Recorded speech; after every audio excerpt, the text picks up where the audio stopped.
Hey guys, how you doing? Just want to come to you live just for about 5 minutes. I'm just at the airport and getting ready to go on my flight. We'll be boarding in literally 5 minutes, I think, about that. But I wanted to drop this news on you today.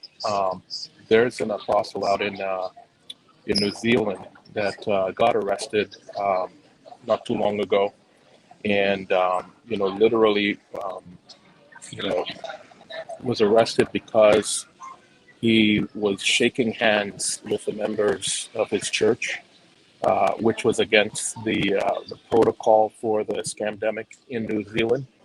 And so his name is Apostle Brian Tamaki. And so he was arrested. He was basically thrown in jail. I think he spent a couple nights in jail or so. And now, they've been going through like deliberations with him and basically wanting to lay some charges, etc., on him.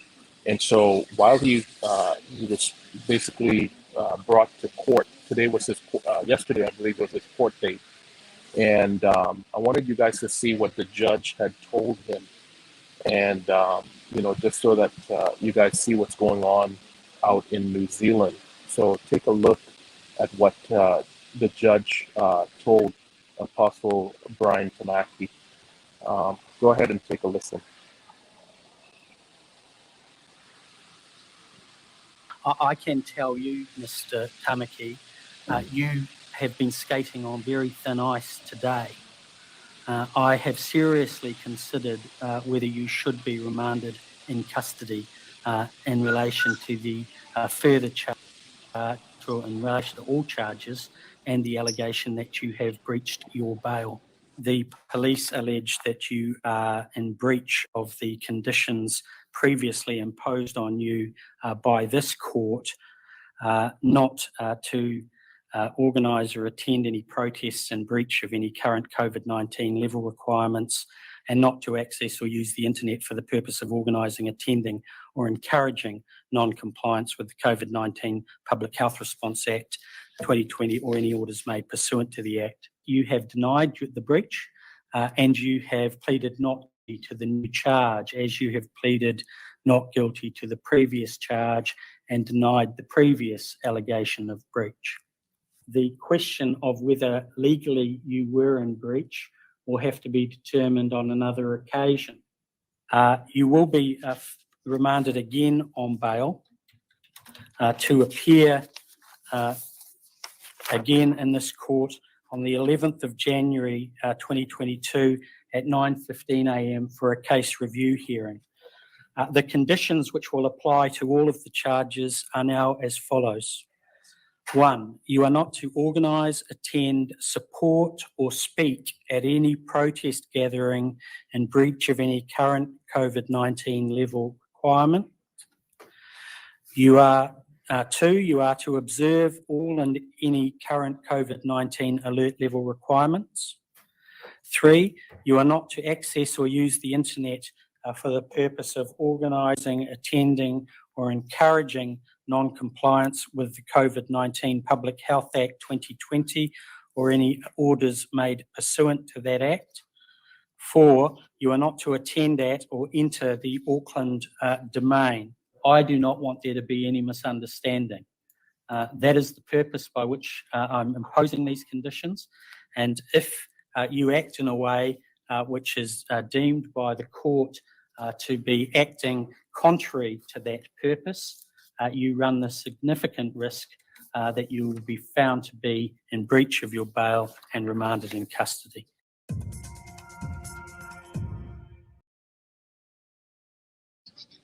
Wow, you guys heard all of that. I don't have too much time to go over what just happened, but they are silencing the church in New Zealand. They are silencing the apostles. They're putting fear in the church leaders worldwide. As you can see in New Zealand, he was thrown in jail. Apostle Brian Tamaki was thrown in jail and also threatened with more jail time and just basically threatened that he should stay silent. basically forever until they deem that he can talk again. And he cannot pull together any people, even through the internet. He cannot um, pull together any persons through the internet um, for the sake of,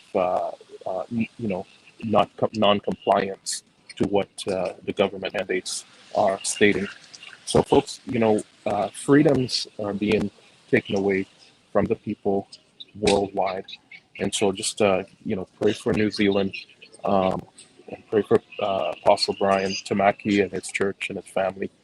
And remember, folks, this all started because they saw him shaking hands with the members on a video that they saw on the internet that took place inside of their church. So they are monitoring his church's internet videos, and so, folks, we're in some really strange times, and so pray for him, pray for the country, and I believe that justice is here, though. I really believe that justice is here. The case with Kyle, that was justice. Even the case today with Ahmaud Arbery, that was justice. Folks, this is not, these are not supposed to be separations of black and white. You have to look at the case itself and realize that justice is justice. You can't pick a side of if the person is white or if they're black. You have to look at the facts, and you have to look at the truth behind the case, and you have to make a decision there. Those men in the Ahmaud Arbery case, they determined that they were going to go out and deal with this guy, and the guy acted in self-defense, and they killed him. And they had no right to kill Ahmaud Arbery. They're not judge, jury, and executioner. I would hate that if I walked into a building, where, like a development house where they were developing a house, and somebody saw me on the camera, and they determined because I'm a young black man that that was worthy of death. We're in a whole lot of trouble in this country. We would be in a whole lot of trouble. So the case today with Ahmaud Arbery, if you look at the whole situation that took place there, folks, justice was served. These guys went out with guns, and they decided that they were going to, deal with, this young black man, and it's not good. It was not a good thing. So, many of you follow me and know what I stand for. I stand for justice. So had that been a white guy, same thing. If it was a white man that got shot and killed that day unjustly, I'd feel the same way. I'd be, yes, justice was served, because who told those guys to grab their guns and, and go shoot Ahmaud Arbery? They took it upon themselves to they're not police officers, they're not the law, and they just took it upon themselves to go do that. So, folks, we got to be careful. Always think kingdom, always be kingdom minded, not about race. It's not about race, folks. Don't look at things just based upon race. Look at it, from a kingdom perspective. And I believe that justice is upon our land of the United States of America. So you're going to see a lot of good things taking place in this season. Anyway, y'all have a blessed day, and love you all. And I'll see you. Pray for me. All right. Stay blessed.